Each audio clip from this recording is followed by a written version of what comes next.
je sais que tu n'as pas compris interdépendance. Ça veut dire que l'argent ne peut pas vivre sans la femme. De la manière que tu as besoin d'air pour respirer. C'est comme ça que nous les femmes, on a besoin d'argent pour vivre. Mais franchement, en matière d'amour d'argent, il y a une personne, non, elle aime l'argent. Elle aime tellement l'argent qu'elle a eu un bac plus tout. Oui, c'est ma mère. Oh. Non, applaudissez pour ma mère. C'est pas facile. Applaudissez encore pour elle. Ma mère aime tellement l'argent qu'elle a inventé des lois propres à elle. Si on te partage de l'argent, ou qu'elle entende que tu as eu de l'argent à travers un deal, elle te taxe un pourcentage. Le droit de l'oreille.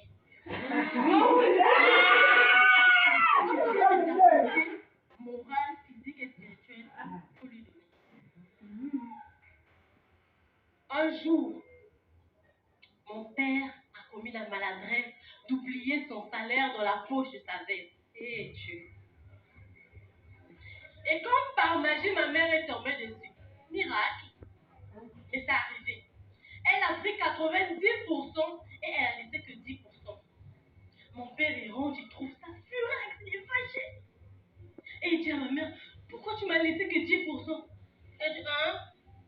Ce n'est pas pour toi, c'est pour Dieu. Ben il a dit.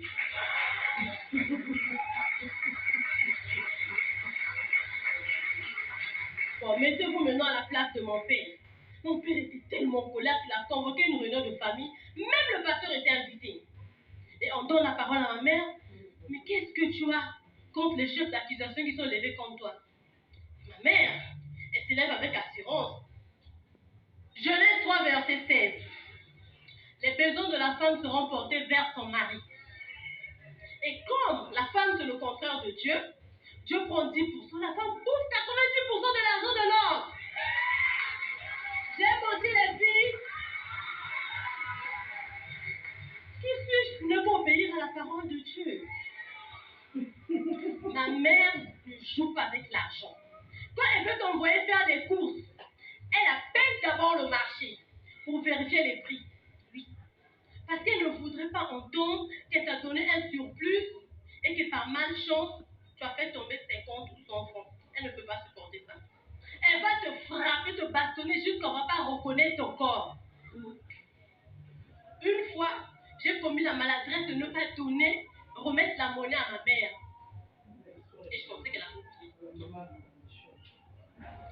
Juste dans mon sommeil, elle apparaît. Réveille-toi. Viens donner ma monnaie. Vous savez, l'argent de ma mère, c'est comme le sucre dans les fruits mûrs. On sait tous que c'est présent. On sait que ça y est dedans. Mais on ne voit pas ça. Oui, l'argent de ma mère, on sait. On sait qu'elle a l'argent. Mais on ne voit jamais ça.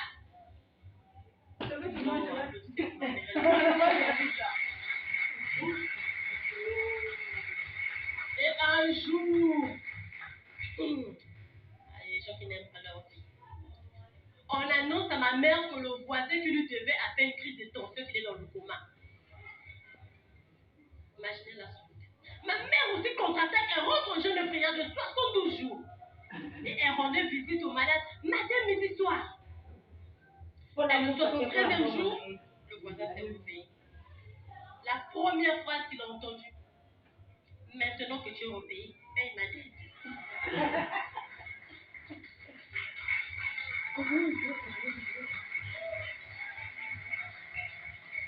Pauvre de lui, il ne pouvait pas faire autrement. Il a payé sa dette. Et là, ma mère fléchit les genoux. Oh Père éternel, maintenant que tu as exaucé mes prières, le voisin peut maintenant mourir. Oh, merci, c'était idéal.